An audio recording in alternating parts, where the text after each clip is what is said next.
নমস্কার সবাইকে, blog express চ্যানেলে আপনাদের স্বাগত জানাই। আজকে হচ্ছে শনিবার। আমি যাচ্ছি একটু রেডি হয়ে নিচ্ছি। আমি যাচ্ছি আমার ছেলের স্কুলে। ওর আজকে ইউনিট 2 এর রেজাল্ট দিবে। তো দুটোর এক্সাম তো দিতে পারিনি, ও যেহেতু শরীর অসুস্থ ছিল, খুবই অসুস্থ ছিল, তার জন্য দুটোর এক্সাম দিতে পারিনি। বাকিগুলো দিচ্ছে, দেখা যাক কীরকম রেজাল্ট বেরোয়। তাই এটাই নিতেই যাচ্ছি। একটু টেনশনও আছে অবশ্য, কীরকম রেজাল্ট হবে না হবে। আর আমি প্রথমে যাব ছেলেকে দিতে টিউশন। ও টিউশনকে দিয়ে তারপরে আমি স্কুলে যাব।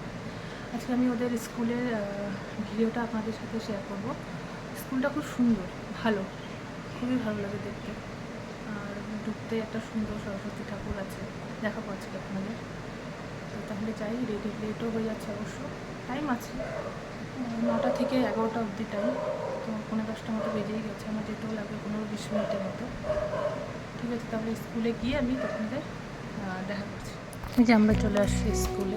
আমরা বলতে আমি একাই আসছি। এই যে স্কুলের দুটো গেট। ফার্স্ট গেট দিয়ে ঢুকে এরকম বাইরের ভিতরটা। আমি স্কুটি নিয়েও ভেতরে আসতে পারতাম, ভেতরে রাখার জায়গা আছে, যেহেতু পিটিএম বলে দুটো গেটই খুলে দিচ্ছে। কিন্তু যেহেতু আপনাদের ব্লগ করে দেখাবো, তাই জন্য আমি স্কুটিটা ওখানেই রেখে আসছি। গেটের ভেতরে ঢুকিয়ে আসছি অল্প। এই যে স্কুটি রাখার জায়গা এখানে।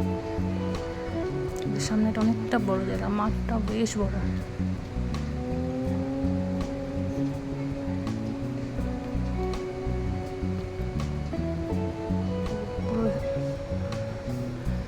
পুরো সবুজ সবুজ। স্কুলটা সুন্দর দেখতে, এমনি সুন্দর স্কুলটা।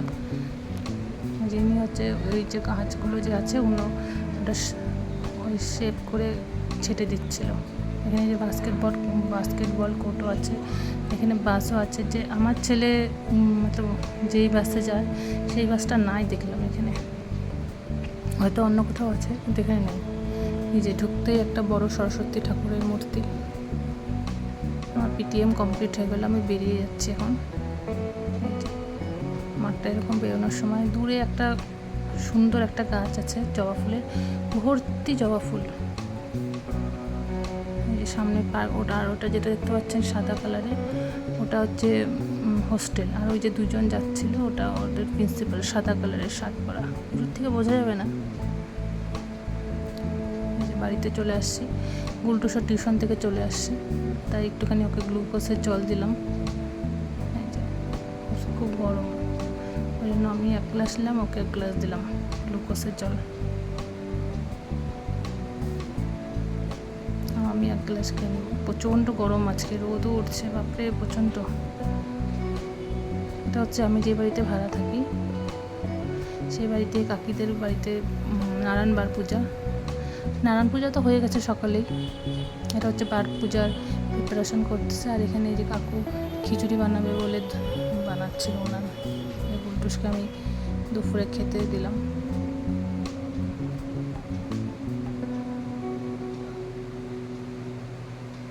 আমি এখন খাবো না, আমি পরে খাবো বলে আমি ওকে আগেই দিয়ে দিলাম খেতে।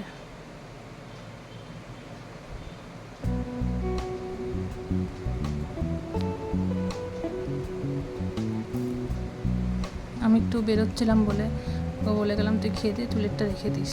এই যে বেরোচ্ছি আমি, এই যে উনানটা রেডি করে দিয়েছে কাকু। এই যে এখানে পূজা হবে। আর পিঙ্কি দিদির বাড়িতে যাচ্ছিলাম, আর আপনাদের দেখানোর জন্য মোবাইলটা বের করলাম যে কী পরিমাণে রোদ আজকে। এই রাস্তাটা দেখুন একবার, এই যে আমাদের বাড়ি।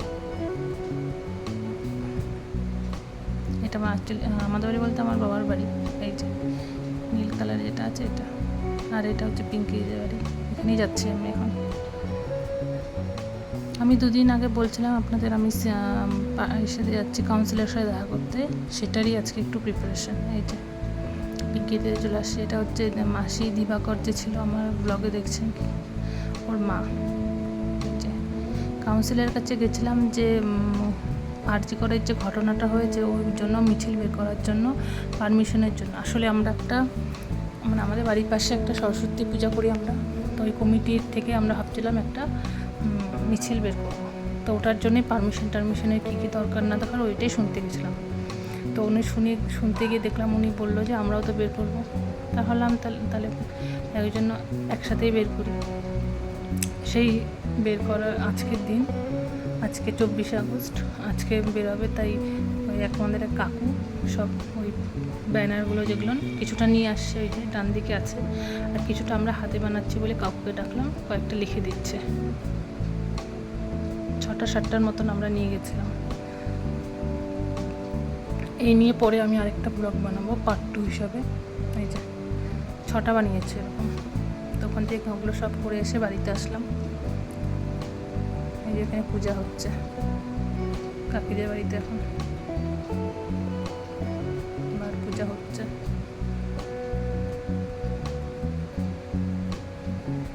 বাপরে হচ্ছে মানে মাত্র বসলো, এখন কিছুক্ষণ তো টাইম লাগবে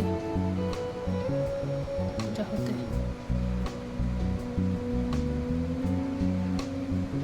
সবাই বসে আছে এখানে।